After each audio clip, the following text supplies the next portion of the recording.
Hello students, welcome to Archeonic study centre. আমি রাজু, তোমাদের বন্ধু ও স্টাডি কোচ।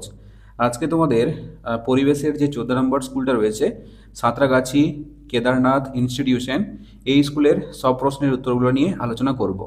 তাহলে দেখো, প্রথমে কি বলেছে, সঠিক উত্তরটি নির্বাচন করো। বীরভূম জেলার মধ্য দিয়ে প্রবাহিত একটি নদী হলো, এটা হচ্ছে ময়ূরাক্ষী। বক্সা অরণ্যের প্রবেশদ্বার হলো, এটার সঠিক উত্তর হবে অপশন ঘ, আলিপুরদুয়ার। একটি লুপ্তপ্রায় মাছ হলো, এটা হবে সরপুঁটি। সুন্দরবনের পশ্চিমবঙ্গের অংশে দ্বীপ রয়েছে 135টি। চিত্তরঞ্জন রেল ইঞ্জিন কারখানা যে জেলায় অবস্থিত, এটা হচ্ছে পশ্চিম বর্ধমান। এরপর দুয়ে বলেছে, দেখো শূন্যস্থান পূরণ করো। ধান ঝাড়া ও কাটার যন্ত্রের নাম, এটা হবে হারভেস্টার। পশ্চিমবঙ্গের সর্বোচ্চ পর্বতশৃঙ্গ, এটা হবে সান্দাকফু। জওহরলাল নেহরুর জন্মদিনটি শিশু দিবস হিসাবে পালিত হয়। বাঘা যতীন নামে পরিচিত কে পরিচিত, এটা হবে যতীন্দ্রনাথ মুখোপাধ্যায়। সাদা অর্কিডের শহর বলা হয় কার্সিয়াং। এরপর দেখো তিনে কি বলেছে, নিচের প্রশ্নগুলির উত্তর দাও। কোন জেলা টেরাকোটা শিল্পের জন্য বিখ্যাত, এটা হবে বাঁকুড়া। তারপর রয়েছে দেখো শ্বাসমূল কি, তোমরা এর উত্তরটা আগের পেজে পেয়ে যাবে, ঠিক আছে, দেখে নাও। তিনের দেখো, স্বাধীন ভারতের প্রথম শিক্ষামন্ত্রী কে ছিলেন, এটা হবে আবুল কালাম আজাদ। ডিভিসির পুরো নাম কি, এটা হবে দামোদর ভ্যালি কর্পোরেশন। ভারতের স্বাধীনতা সংগ্রামের সঙ্গে যুক্ত দুজন মহিলার নাম, এটা একটা হবে মাতঙ্গিনী হাজরা আর একজন হবে কল্পনা দত্ত। কোন দুটি নদীর মিলিত নাম রূপনারায়ণ, এটা হবে শিলাবতী ও তারকেশ্বর নদী। আমার সোনার বাংলা আমি তোমায় ভালোবাসি গানটি কত খ্রিস্টাব্দে লেখা হয়েছিল, এটা হবে 1905 সালে। ফাঁদি কি, তাহলে উত্তর দেখো। ফাঁদি মানে জালের সুতো দিয়ে তৈরি একটা খোপ। আরেকবার বলছি, ফাঁদি মানে জালের সুতো দিয়ে তৈরি একটা খোপ। এখান থেকে এতটা পর্যন্ত লিখবে। এরপরের প্রশ্ন দেখো, গান্ধী বুড়ি নামে কে পরিচিত, এটা হবে মাতঙ্গিনী হাজরা। তারপর রয়েছে আজাদ হিন্দ ফৌজ কে গঠন করেন, সুভাষচন্দ্র বসু। কুলিক পাখিরালয় কোথায় অবস্থিত, রায়গঞ্জে। তারপর রয়েছে মাটির অস্বাভাবিক উপাদান কাকে বলে, উদাহরণ দাও। এর উত্তর দেখো।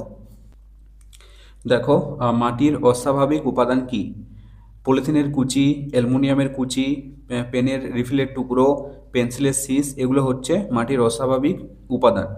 আর উদাহরণ বলেছে, উদাহরণ দেবে পলিথিনের কুচি, অ্যালুমিনিয়ামের কুচি, পেনের রিফিলের টুকরো, পেন্সিলের শীষ ইত্যাদি। ওকে। এরপর দেখো চারে কি বলেছে, বাম দিকের সঙ্গে ডান দিক মিলিয়ে লেখো। বাম দিকে কি রয়েছে, বেতুয়া ডহরি। বেতুয়া ডহরি কোথায় অবস্থিত, এটা হচ্ছে নদিয়া, মিলিয়ে দাও ক্ষয়ের সঙ্গে।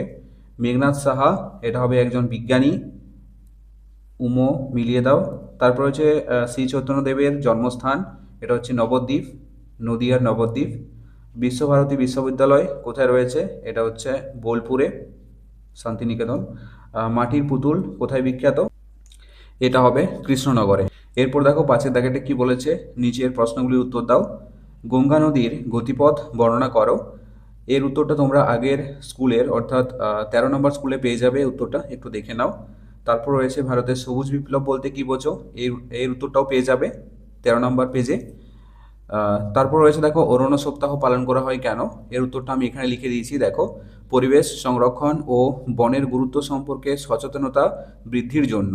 আরেকবার বলছি, পরিবেশ সংরক্ষণ ও বনের গুরুত্ব সম্পর্কে সচেতনতা বৃদ্ধির জন্য অরণ্য সপ্তাহ পালন করা হয়। এরপর রয়েছে দেখো শেষ প্রশ্ন, বিরসা মুন্ডা কেন বিখ্যাত, তাহলে উত্তর দেখো। ইংরেজরা অন্যায়ভাবে চাষের জমি কেড়ে নিয়েছিল, জঙ্গল কেটে ফেলেছিল, রেশম চাষ নষ্ট করতে বাধ্য করেছিল।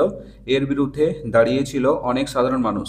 বিরসা মুন্ডা, সিধু কানু, তিতুমির সবাই ইংরেজদের বিরুদ্ধে লড়াই করেছিলেন। এখান থেকে এতটা পর্যন্ত লিখবে। সো এই ছিল আজকের ক্লাসটি কেমন লাগলো অবশ্যই কমেন্ট করে জানাও। আর যদি ভালো লেগে থাকে তাহলে অবশ্যই একটি লাইক করে দিও।